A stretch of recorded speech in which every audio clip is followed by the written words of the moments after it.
microphone stand right here.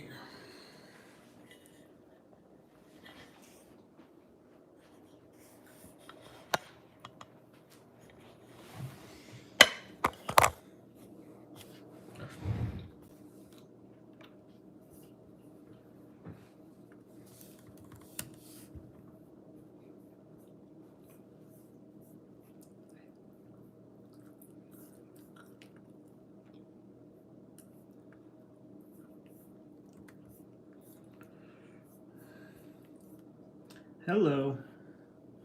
Do you have any gut health questions today? I'm just enjoying my lunch today.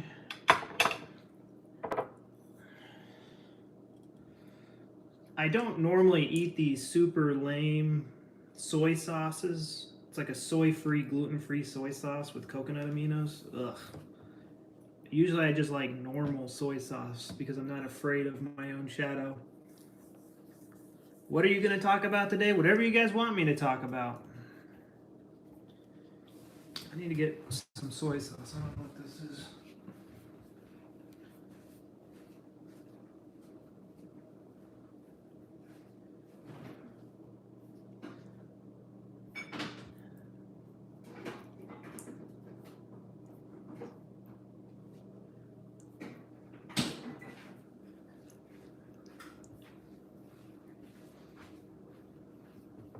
All right, we got some real soy sauce with real gluten and real soy because I'm not afraid of my own shadow.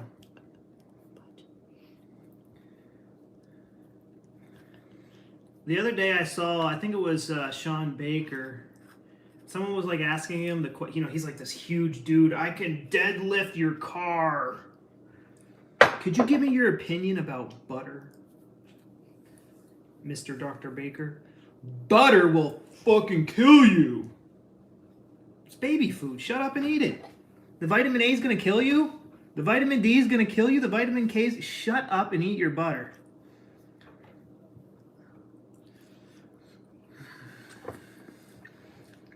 Is ramen noodles fried? Mike, you're getting pudgy. Thanks. I'm not that fat, guys. Come on.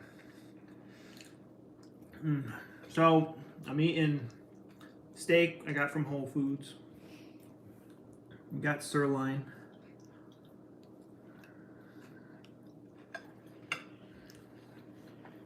What do I think about functional medicine? I completely honest don't know. I don't think functional medicine has a set of logic that they follow. Well, I'll tell you. Yeah, guys, I'll do better nutrient videos. Those nutrient videos are horrible. It's like they're a little interesting, but I think it would be more productive and more fun to watch. If I what are the top 5 phosphorus foods versus trying to show you how little phosphorus there is or potassium there is in cheese. What the hell is functional medicine, guys? I don't know.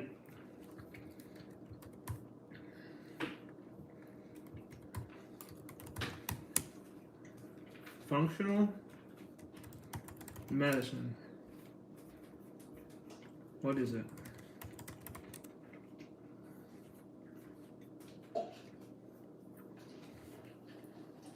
Functional medicine is a systems biology-based approach that focuses on identifying and addressing the root cause of the problem.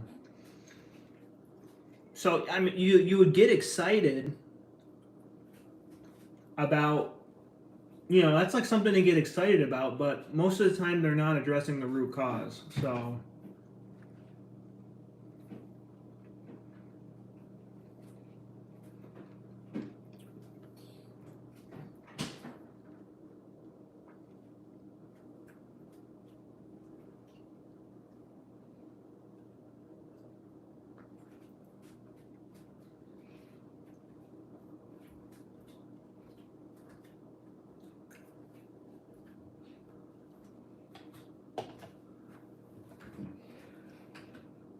I mean, I'm being a nerd about this, but to answer your question, if someone tells you that Like if someone's like, I'm a function medical doctor, just don't listen to them. Don't give me your money. Go somewhere else.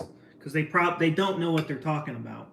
Because, you know, best case scenario, they think your condition's caused by an infection. You're too toxic, you know, toxins in the body, or, you know, something's a nutritional deficiency, where all those things are wrong.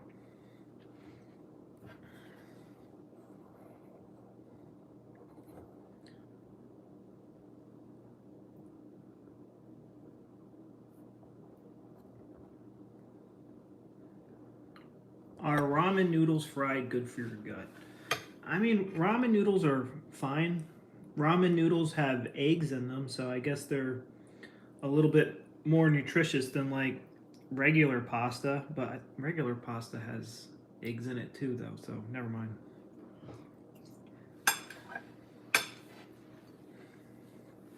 But I guess most people are worried about the fried aspect of it, but I mean, fried foods are fine.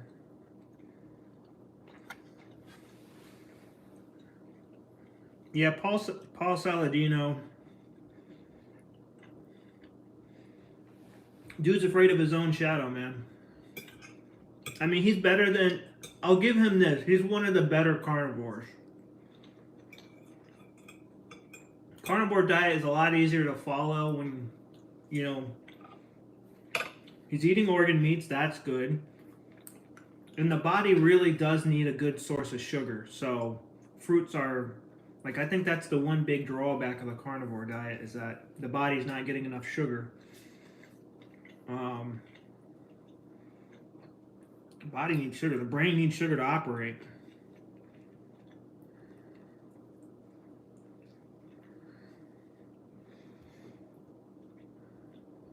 Yeah, guys, I have no etiquette, so sorry.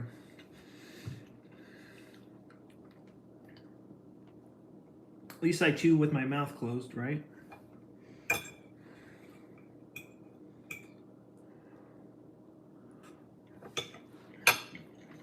Oh, thank you, Lee Turk, Lee Grant. I purchased the program. Made progress. Stools are normal, no flares, but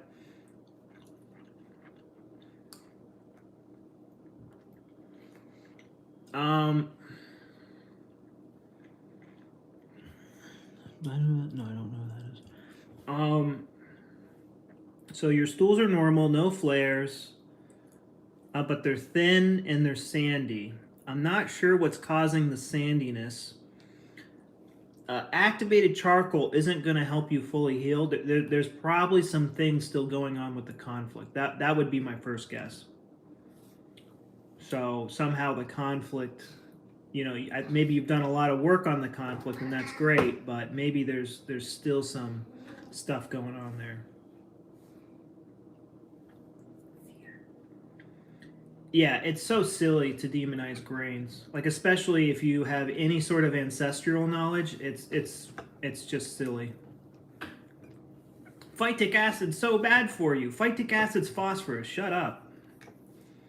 Like, phosphorus, the only thing more important than phosphorus is nitrogen or protein.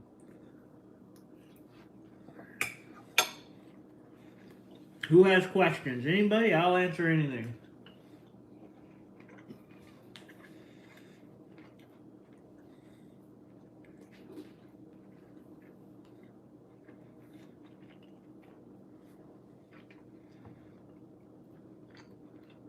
I'm going to make a video about the difference between American butter, European butter, and ghee. I'm pretty excited to do that. I'm sure it'll be a short. Doesn't need to be a long video.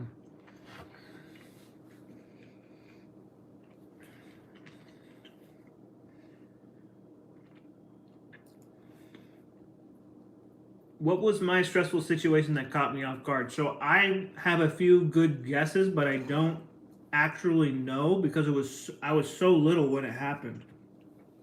Like, when I go and I look back at my old pictures, I'm just skinny. You know, you look at middle school pictures, skinny. You look at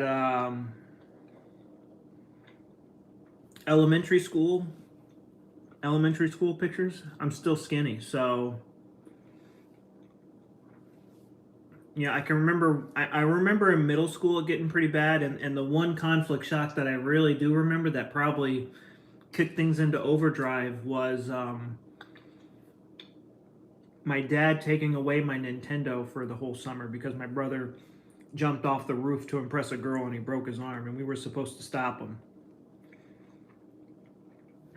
Crystal Asala, I haven't heard from you in a while. How are you doing?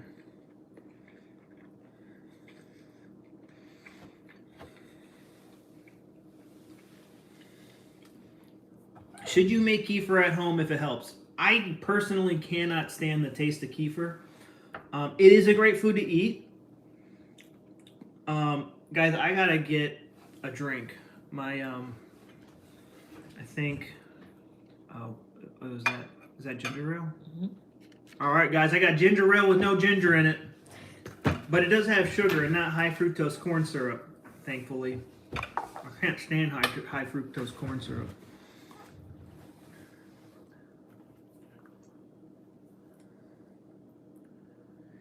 Yeah, guys, so I know like kefir is like, oh, it's the best probiotic in the world and all that jazz. And, you know, people think kefir is going to work based on the belief that, you know, gut issues are caused by a messed up gut microbiome. So your brain controls the gut microbiome. So what's happening is these extra gut when the extra gut cells get developed during the conflict active phase, there's air quotes bad bacteria and fungi developing behind the scenes, but they're inactive. And then when the conflict gets resolved, they become activated and they help remove the extra gut cells we no longer need. And so, you know, Dr. Crohn's himself, like they've done these things. People have done fecal matter transplants and they have a very low success rate. If something doesn't have a 90% success rate, like don't like, let's not even consider it, because it's like, you know, people, I can't tell you how many people I've seen drink raw milk for years, drink raw yogurt and raw kefir for years, and they have nothing to show for it. It's kefir has a ton of nutrients in it, and yes, it has probiotics in it. But at the end of the day, what's causing a messed up gut microbiome and causing your symptoms is the conflict.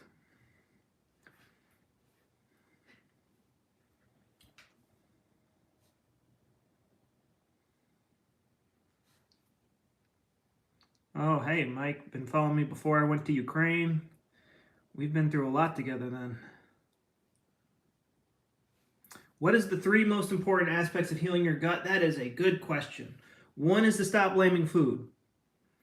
And the second, well, the first thing that really helps you do that, first thing is learning the basics of German New Medicine. So in my new like 4-step Mike method, my 13-day protocol, my 4 steps is 1, to understand. And a big part of that understanding comes from German New Medicine. So you know what your gut is doing and you know what your brain is doing.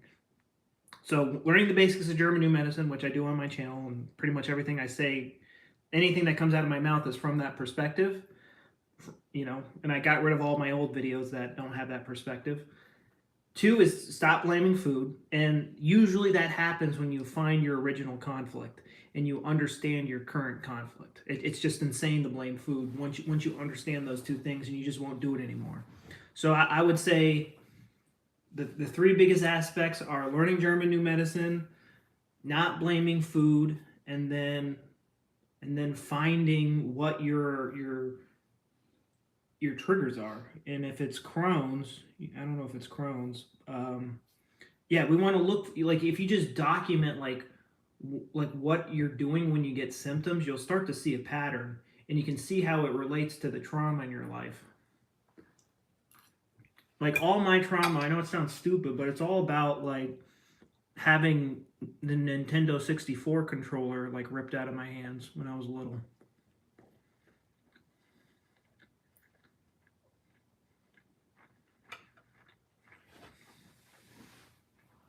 So Chris says carbs, fruit, and veggies are the devil for you.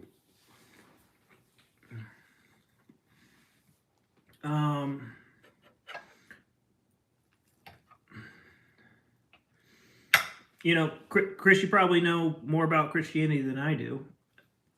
So, you know, I'm not trying to like push your button saying this. I'm just trying to kind of like open up your mind a little bit. But like a big part of like Christianity is like faith.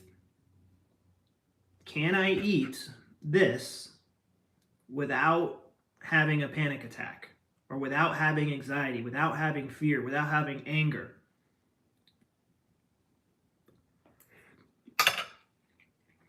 You know, Jesus is supposed to protect us from all these things, and being afraid of food is equivalent to being afraid of our own shadow. You have plenty of reasons why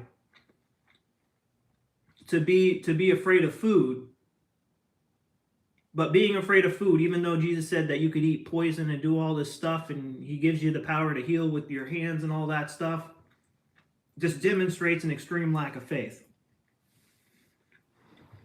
even if we don't want to admit it. So, you know,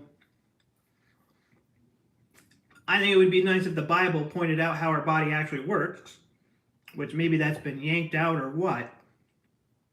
But there's a certain, like, think, like, what I would do if I were you, Chris, is like, look, you know, do the timeline, find out like when your flares were, and see what was stressing you out during that time. It sounds like you kind of have like a lot of things, you know, stressful like things going on in your life.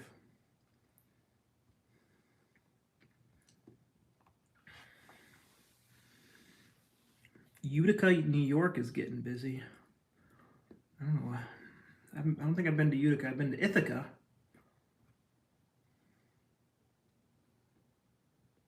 Yeah, and when you're in a flare, guys, you don't want to have yogurt and kefir, because that adds more bacteria and fungi in your gut, and that's just more bacteria and fungi uh, eating away at your extra gut cells. So, like, it's not fun.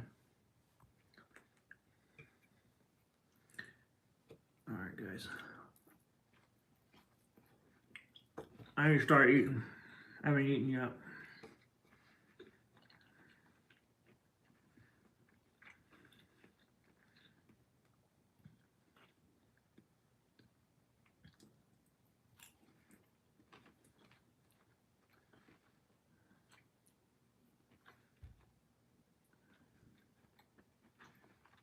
All right, I'm reading Jilly Jules' comment.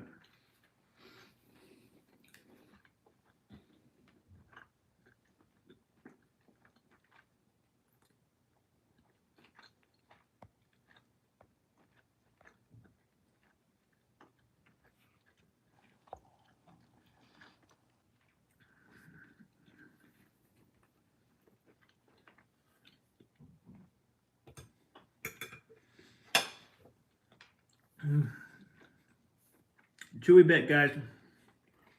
Give me a second.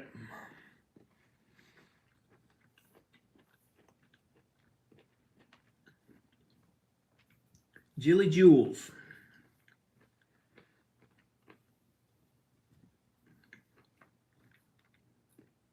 Having a flare for the first time in years.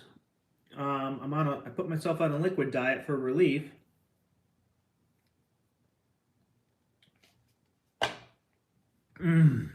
Man, just drinking sugar feels so good. I was like, half my brain became active again.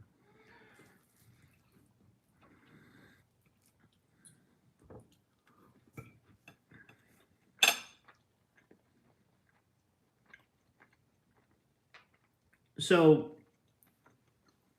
you know, kind of like in holistic and modern, any medicine really, like inflammation is like the beast.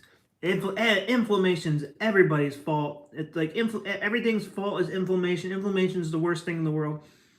Inflammation's unpleasant, but it's how your body heals. So again, I'm guessing here on what's happening to you. I have to talk to you to really figure out everything that's going on, but it sounds like you resolved a conflict recently. And when that happens, there's healing that happens on the brain relay. So That's why we get the fever, and that's why we get the headaches, and it becomes hard to think because I literally, our brain is healing. And then there's going to be activity, the cell removal happening on, on the stomach level or on the gut level, the intestine level, wherever it's located. So you have those two things going on. All you can do is remain calm, make yourself comfortable, and ride out the symptoms. But what's it's a good thing because you have, on a subconscious level, you have really come to peace. You have really come to peace with the conflict. Otherwise, the brain relay wouldn't be healing. So try to figure out what the conflict is. Just relax. Put on your favorite TV show. We just watched the third Magic Mike. I don't know if that's your thing, but it was okay. It wasn't my favorite Magic Mike. I think I like the first one just because Matthew McConaughey's in it. So. What did we watch that was really good recently? Normal People. Old people? Normal People. Normal People. If you want to cry, watch Normal People. It's like an Irish. It's on Hulu, and it's an Irish romance. It's brutal. I want to choke the main character. Bridgerton? Bridgerton was good.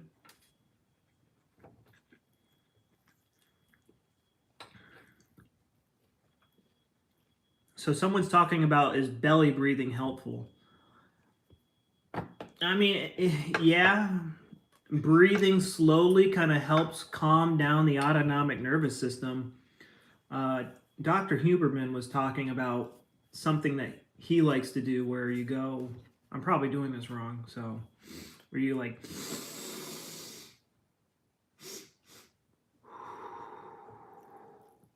that's supposed to calm down the autonomic nervous system.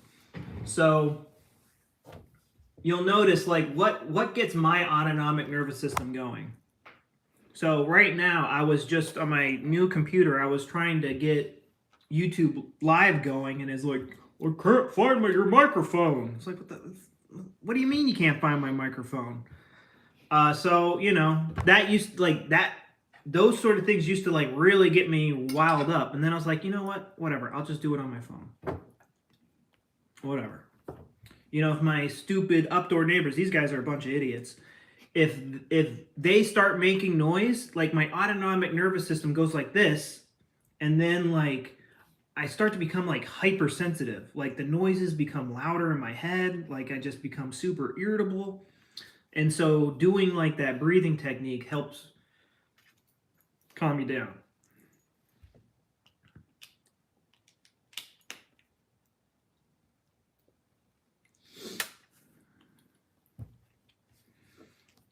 Somebody's saying, doesn't the body need a healthy balance of good bacteria? My problem started after a course of antibiotics, after a tooth infection.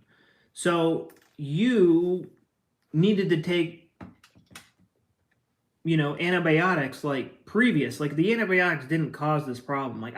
There are so many people that take antibiotics yearly like candy, and they don't have, I have a brother, for example. He wasn't breastfed. I think he was a C-section baby, so he didn't get the bacteria falling out of the vagina or whatever all that stuff is. So wasn't breastfed. Never eats probiotics. I try to give him kombucha, and he's like, ugh, get that away from me. And he's fine. And he's also super chill. There'll be some super stressful things that happen in his life, and he's just I got fired, whatever. He's just super chill. So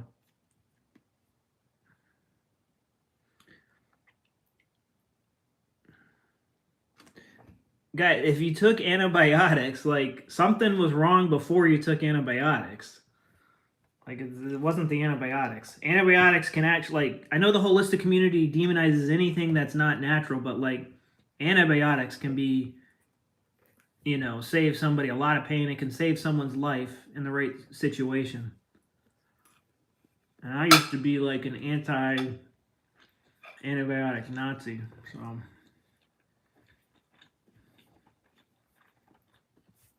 here we go, some juicy stuff. My main conflict was with my dad. I realized yesterday, as a kid, I tried to get his approval and to do things on his standards. An example, a packet of chips, he would say, those are really unhealthy. Get these instead. So, those of us with gut issues, it's kind of funny how food relates to the conflict, because usually video games got ripped out of my hands when it was time to eat lunch or time to eat dinner. Like if I'm like in a super agitated state, like let's say like I'm editing a video and it's not going well, and then my girlfriend's like, "Hey, I made us dinner," and it's like something I actually like really want to eat. Sometimes I'll have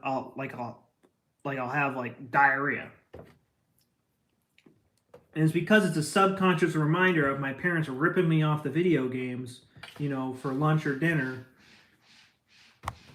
for 20 years of my life. So, and it's gotten a lot better, that it rarely happens now, but like those are the types of things we want to like, oh wow, somebody said it was dinner time and now I got to crap my pants. What's going on here? How like the question I want you to ask yourself is, why am I referring to someone asking me to come to dinner as crap?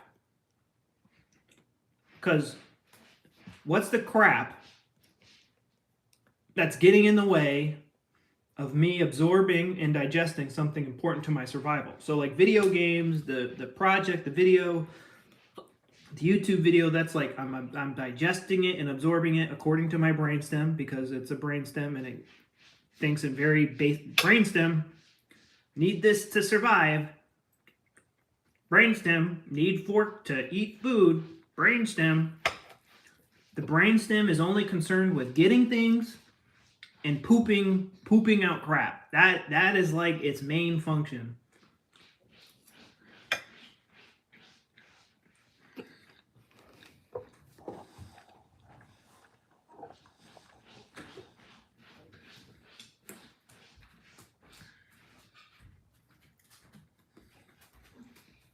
So Neb, one way to look at this is, so if the thing that you need for your survival is your dad's approval, right? Like if I don't digest and absorb my dad's approval, my life's gonna suck. Like, why is your dad's approval important to your survival?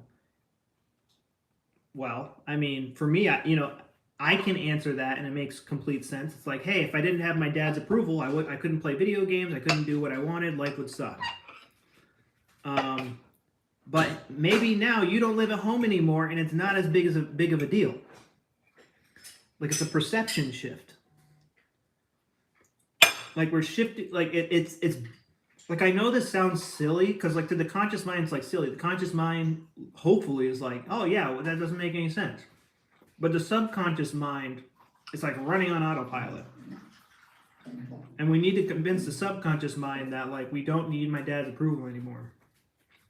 Or my boyfriends or my girlfriends. Or your mom or your dad, your boyfriend, your girlfriend.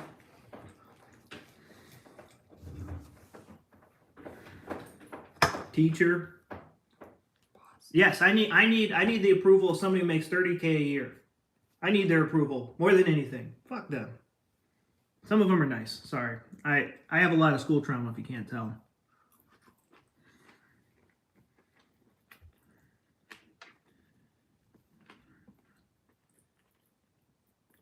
Sorry guys, that was very fatty. Eat it. What are the causes what are the conflicts that cause burping? I'm not really sure. Dr. Hammer didn't really have burping like as like a symptom, but it could be the stomach. Like if you think about like what burping does, like we're trying to almost like eject something that we haven't even started to digest. So I would kind of look for that conflict theme. Something like I'm in a situation I don't want to be in. Yeah, so situation you don't want to be in. There's something you don't want to digest, you don't want in you.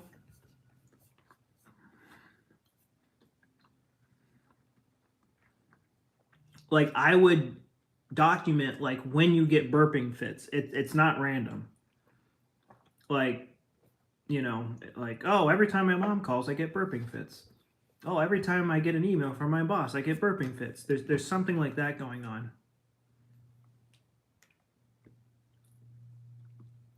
Oh, good. Jules says that she's been purging a lot of trauma and grief, so that makes sense that she's going into the healing phase. Yeah, so, you know, keep calm and relax and rest. Like you need to rest and, you know, eat when you can because sometimes you'll feel like you know, you don't want to eat, but, you know, we need to eat. But like the biggest thing that causes problems during the healing phase is, you know, talking to your GI doctor and he starts saying all sorts of crazy stuff to freak you out. Even though the guy has a PhD in how to be stupid.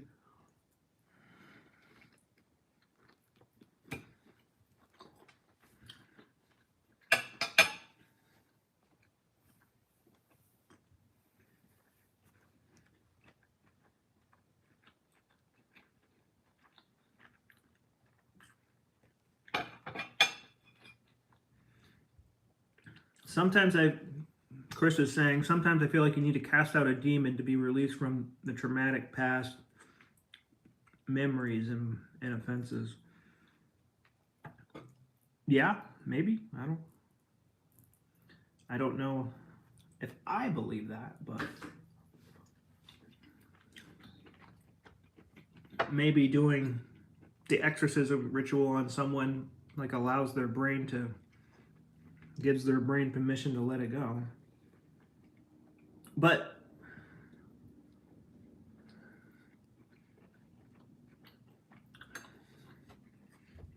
I'm gonna say something after I eat this.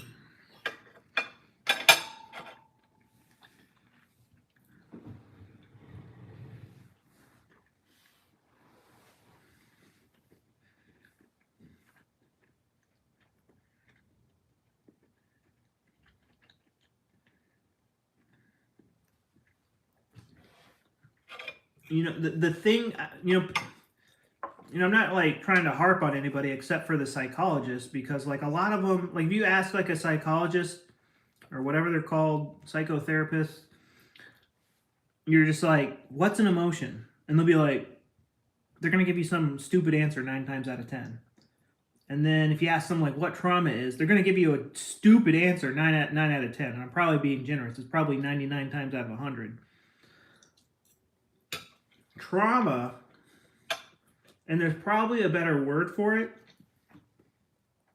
but it's our brain is wired for survival. It's trying to keep us alive. And so, like, let's say, you know, you're in a war and you hear a bomb go off, you're going to be ultra sensitive to loud noises because every time you hear a loud noise, your body literally, like, your brain thinks you're going to get blown up. It doesn't matter if that noise is from like an actual gun or it's from the sound system from the stupid neighbors upstairs. So how would you get that person over the loud noises? Maybe you have them shooting artillery. Maybe you empower them and you let them shoot a gun at a gun range. So, you know, so like you feel like you're in power when you're shooting. Maybe they like going to concerts and stuff, and they like the loud music. You know, there's lots of different therapies out there that are actually pretty decent, but they're not just like, you know, they're not like used very intelligently.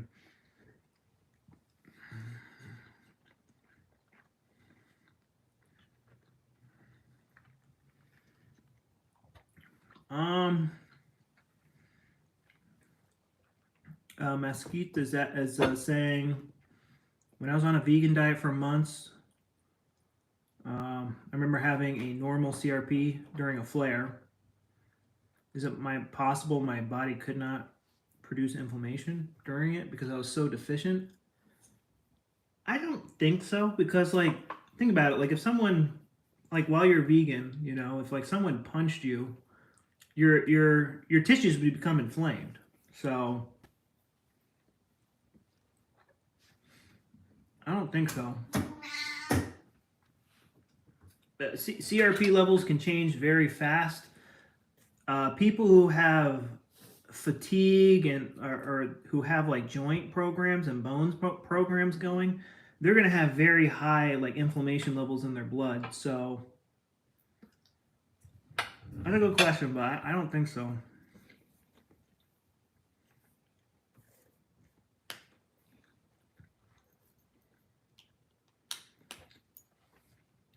So okay, that's a good question. I have often read in comments where we say like a headache is the brain relay healing.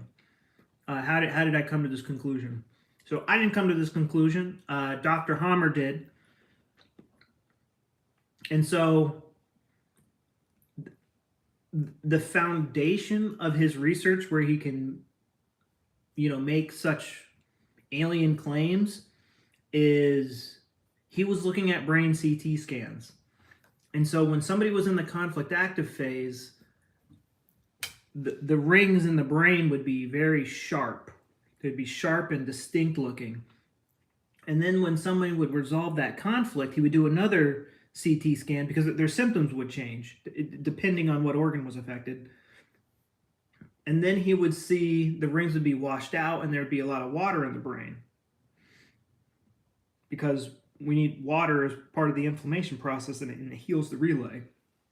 So he would, you know, if he was working with somebody over the course of a few years, he would get to look at their brain CT scans and get to see that brain relay change, you know, change its appearance. And so that's how it's an impact. Like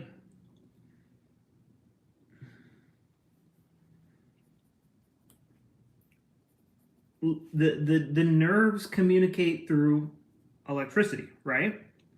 So if we perceive, again, this is like a very mysterious thing, which different neuroscientists have differing opinions on. But like if we receive, like I have a gun pointed at my head, and you know I don't have a lot of experience with this, and you know I watch a lot of scary things about guns on TV and stuff. Like it literally, like the huge electrical pulse that somehow your eyes manifest and it slams into your brain.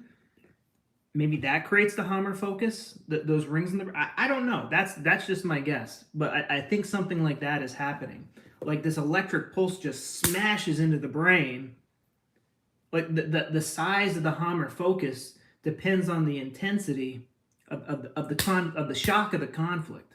It's not just the conflict. Like we have lots of conflicts in our lives. This is caused by conflict shocks, and then those of us with, you know, Crohn's and colitis, we're still haunted by that conflict. Oh, I'm not haunted on it. I'm angry. I'm a tough guy.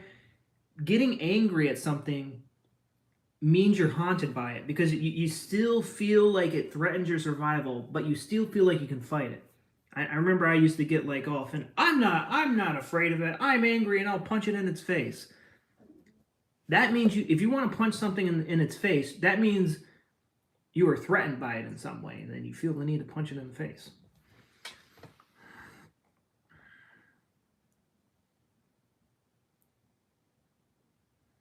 Phil is asking, yeah, get to the root cause. The root cause, like think about, you know, what got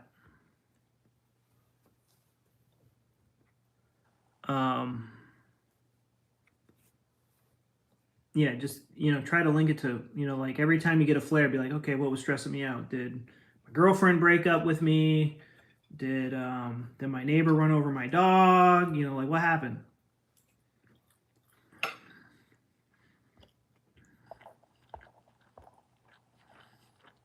Happy birthday, Rebecca Towns. Rebecca Towns. Sorry, geez.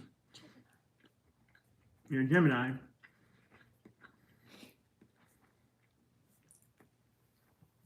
I do want to play Diablo 4, but they didn't make it compatible with Mac, so I'm not playing it. My brothers are playing it. My brothers are playing it, but I'm not going to play it because I don't want to buy a PC. I'm playing WoW hardcore. Too much. And I was playing with my brother, but he just died. So I gotta play by myself again.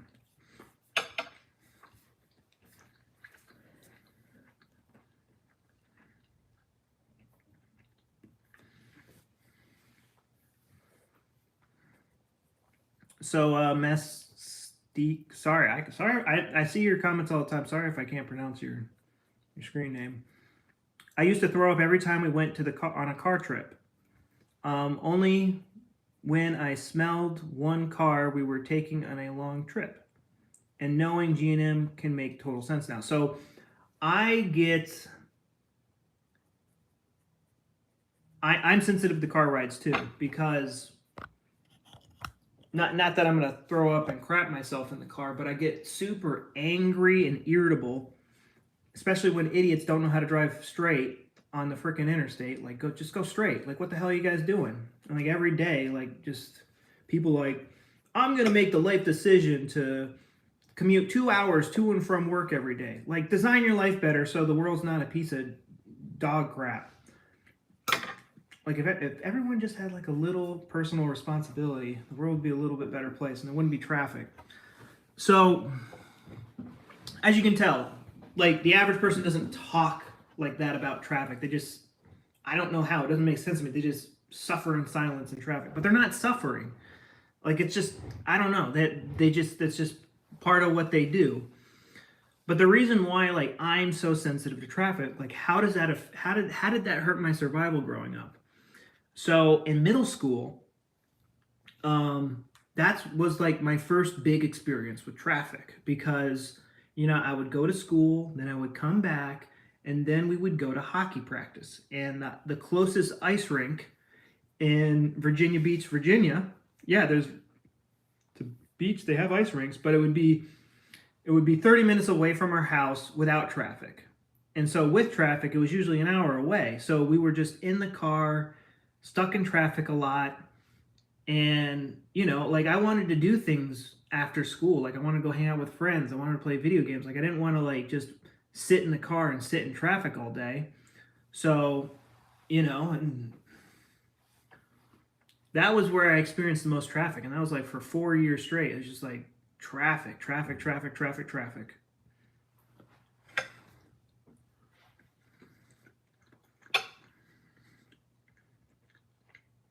Like, I see it as like an immense waste of time.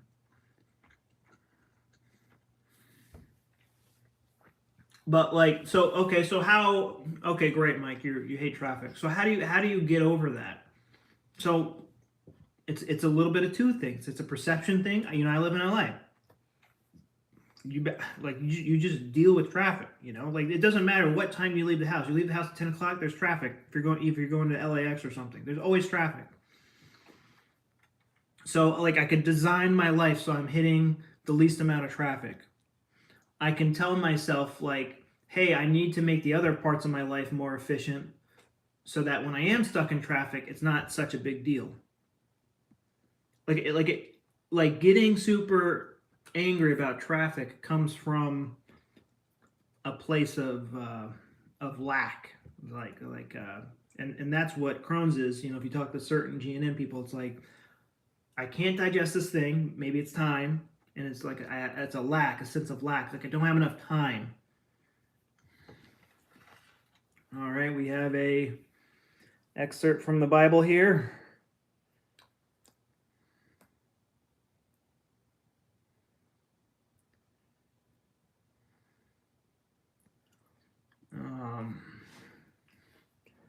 Yeah.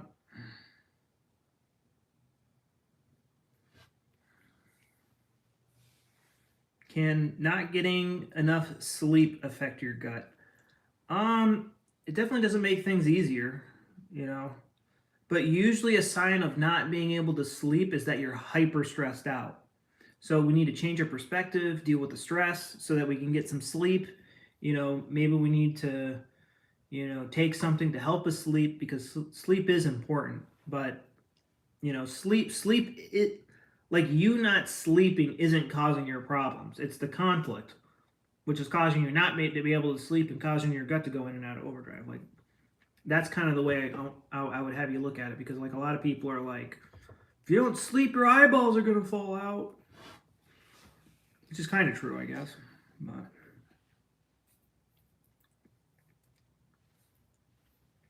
Mike, how come my cousin and my grandpa have Crohn's? Because they see the world very similarly, which is, you know, just how it, you know, that's, you know, maybe the same thing happened to them and they perceived it the same way.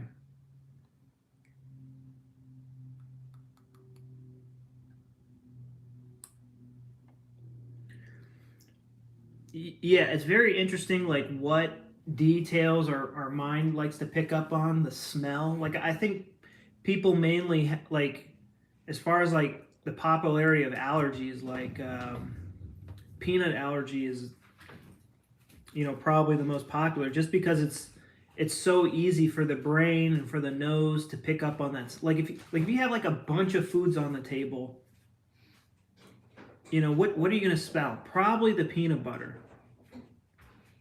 Probably the peanut butter is going to be like the dominant smell that rises up. So it's just like easier to detect. All right, guys, I need to start doing work today. I haven't done any work yet. So if you have any questions, speak now or forever hold your peace. We got the biblical theme going today. You guys want me to eat something bad? I got chocolate over there. What other bad stuff can I eat? I drank all the ginger ale. We're all out of ginger ale. Here's some dark chocolate. I guess it's organic, but it has gluten in it. Dear God, it has the body of Christ in it. Like I know I'm being offensive when I say, like, when I make fun of like people who are afraid of gluten, but like I'm trying to like get into the back of your mind. Like the other day I was talking to somebody who says they know G&M. They're Ukrainian and they're Christian and they're afraid of the body of Christ. Like,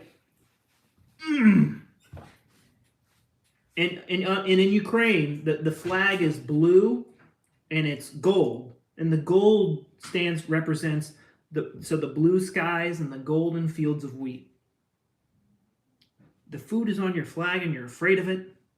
You say you know G&M and you're afraid of it. You say you're a Christian and yet you're afraid of the body of Christ. Like, it's lunacy.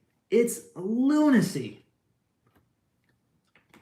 So, yeah, there might be glyphosate and all that stuff on it, but like, you know, is even like organic gluten or wheat and all that stuff.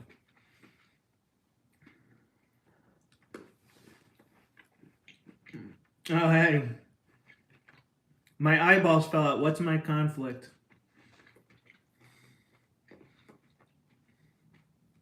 I don't think there's a conflict where your eyeballs would fall out.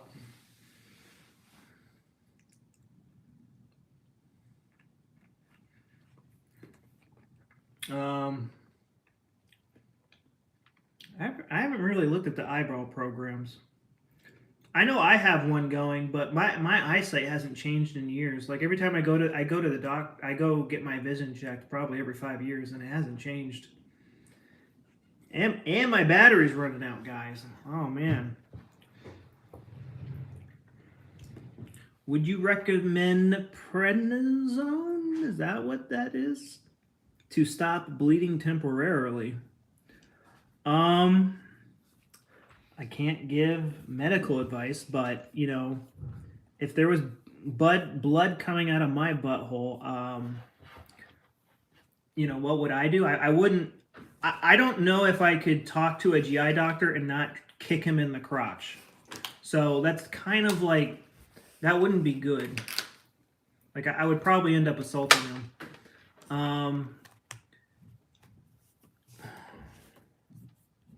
There are other when I have fevers, I take stimulants. You want me? Do you want to go to the room? Yeah, I'll go to the room. My phone's about to die. I gotta end anyway. Okay. All right, guys, I gotta go. If you want to get that bleeding to stop, focus on the conflict part of it. So, all right, guys, I'm gonna go make some videos for you, and I'll see you later. Don't be afraid of baby food. Don't be afraid of the body of Christ, and have a good day. Sorry, I thought you could hear us. Mike was live on YouTube.